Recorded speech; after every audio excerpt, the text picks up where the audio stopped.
साथियों नमस्कार। साथियों आज का हमारा टॉपिक है PTW परमिट टू वर्क। तो चलिए आगे बढ़ते हैं। परमिट टू वर्क है क्या, पहले यह समझना जरूरी है। PTW सिस्टम एक फॉर्मल रिटन सिस्टम है जिसका प्रयोग किसी जॉब को सुरक्षित रूप से पूरा करने के लिए किया जाता है। इससे जॉब में निहित खतरों की पहचान और इसके नियंत्रण में मदद मिलती है। इसके माध्यम से कार्य की जानकारी वहां मौजूद दूसरे विभाग, सुपरवाइजर या अन्य कर्मचारियों को भी हो जाती है। PTW प्रोसीजर के माध्यम से नीचे दिए गए तथ्यों को डिफाइन किया जा सकता है, जैसे कार्य के लिए तैयारी का विवरण, किसकी क्या जिम्मेदारी होगी यह डिफाइन करना, कर्मचारी एवं थर्ड पार्टी के बीच सही कम्युनिकेशन, सेफ्टी रिक्वायरमेंट या इक्विपमेंट क्या क्या होंगे इसकी जानकारी, चेकलिस्ट के साथ या बिना चेकलिस्ट के वर्क परमिट। अब बात आती है परमिट की जरूरत कब है। तो दोस्तों परमिट की जरूरत सभी नॉन रूटीन वर्क के लिए किया जाता है, उन सभी रूटीन एक्टिविटी के लिए जिन्हें एपेक्स सेफ्टी कमेटी द्वारा एक्सेप्शन लिस्ट में शामिल ना किया गया हो, चाहे वह कार्य किसी एम्प्लॉय या कॉन्ट्रैक्टर या अन्य किसी के भी द्वारा किया जा रहा हो।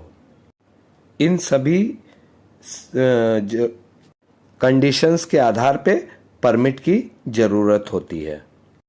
दोस्तों अब बात आती है कि परमिट का क्या कोई सब्स्टिट्यूट है, तो नहीं।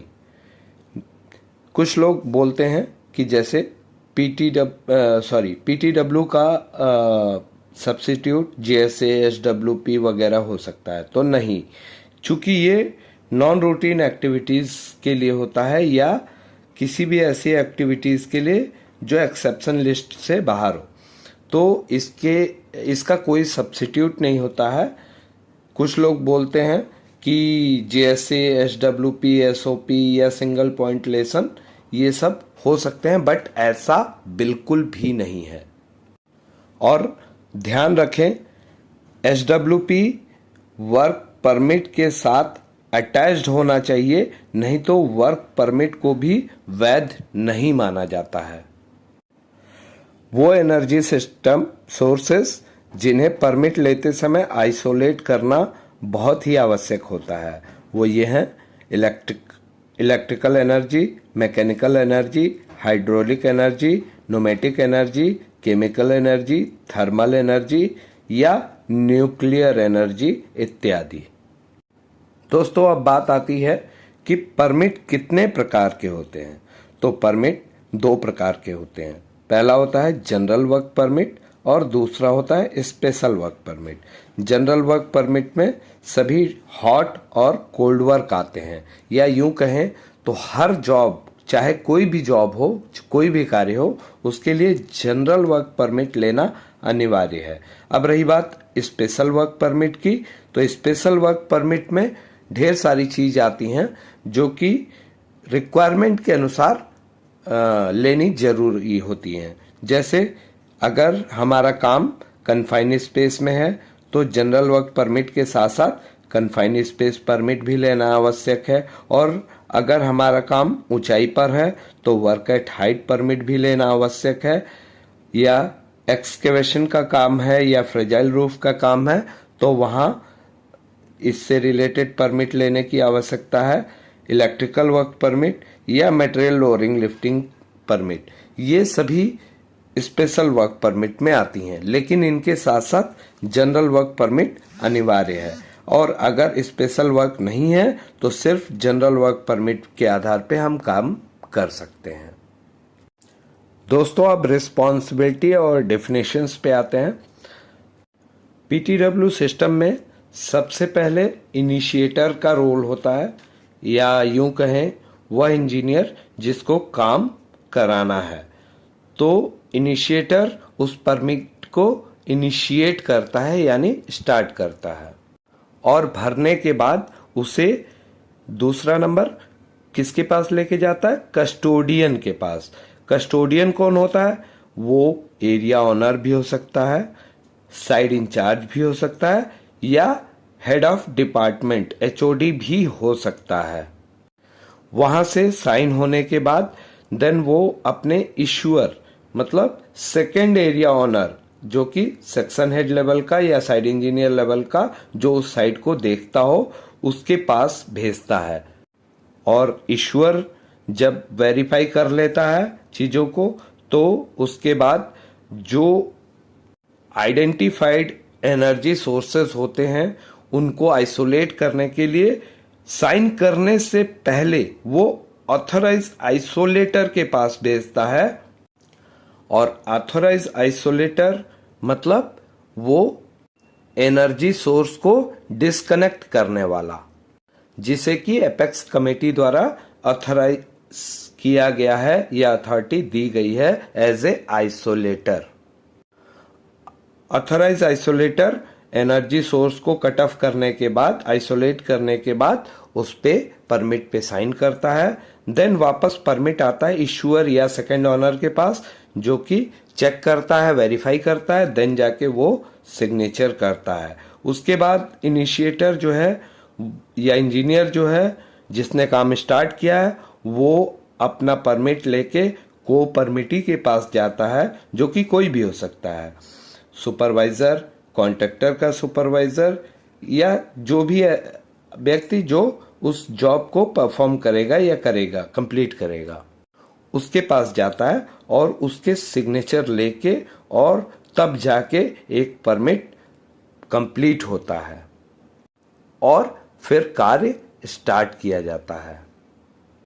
दोस्तों इसमें एक चीज मैंने बताना भूल गया, ऑथराइज आइसोलेटर के पास जाके जो आइसोलेशन करते हैं उसमें लोटोटो का यूज होता है, lockout, tag out, try out. इसके बारे में मेरा अगला वीडियो रहेगा, आप उसमें डिटेल वे में लोटोटो सिस्टम को समझ सकते हैं। दोस्तों अभी मैंने आपसे परमिट इश्यू करने के सिस्टम के बारे में जानकारी दी, अब क्लोजर ऑफ परमिट के बारे में जानकारी देता हूं। इसमें सेम अपोजिट डायरेक्शन में वही चीजें रिपीट होंगी। इश्यूअर सारी चीजें क्लियर करने के बाद, सभी लोगों को हजार्डस एरिया से दूर करने के बाद, फिर उसके बाद इश्यूअर के पास जाता है और देन इश्यूअर उसको वेरीफाई करने के बाद ऑथराइज आइसोलेटर के पास भेजता है।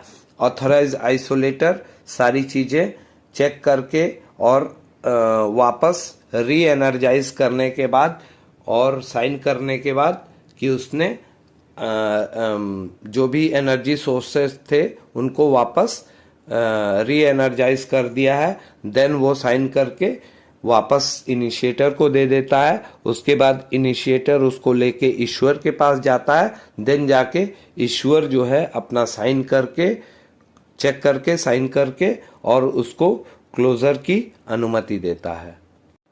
साथियों एक जरूरी बात कि कोई भी परमिट कम से कम 1 साल के लिए अपने पास रखना चाहिए ताकि ऑडिट या अन्य चीज़ों में उसको प्रोड्यूस किया जा सके। साथियों मैं एक फॉर्मेट दे रहा हूं जो कि जनरल वर्क परमिट का है, इसके माध्यम से शायद आप लोगों को समझने में आसानी हो। साथ ही साथ रिन्यूअल ऑफ परमिट मतलब परमिट के रिन्यू करने के प्रोसीजर को भी समझाता हूं कि परमिट को कब कब रिन्यू किया जाना चाहिए। प्रतिदिन जनरल शिफ्ट स्टार्ट होने के समय परमिट रिन्यू होना चाहिए। जब भी किसी कारणवश इनिशिएटर चेंज हो या दूसरे व्यक्ति को ऑथराइज किया जाए एज ए इनिशिएटर, तब परमिट रिन्यू होना आवश्यक है। और या किसी भी कंडीशन में को परमिटी के बदले जाने पर भी परमिट रिन्यू होना आवश्यक है।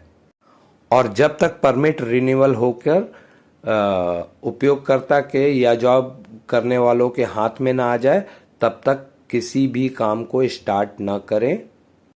तो साथियों ये था PTW सिस्टम यानी परमिट टू वर्क सिस्टम के बारे में संपूर्ण जानकारी।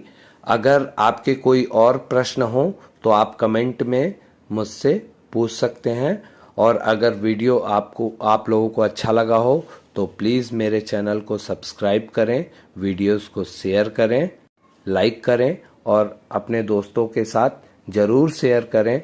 और दोस्तों, एक शिकायत है आप सभी से कि आप मेरे वीडियोस तो देखते हैं लेकिन मेरे चैनल को सब्सक्राइब नहीं करते। तो प्लीज़ प्लीज़ प्लीज़ दोस्तों, अगर आपको मेरे वीडियोस पसंद आते हैं तो प्लीज़ मेरे चैनल को ज़रूर से ज़रूर सब्सक्राइब करें। धन्यवाद।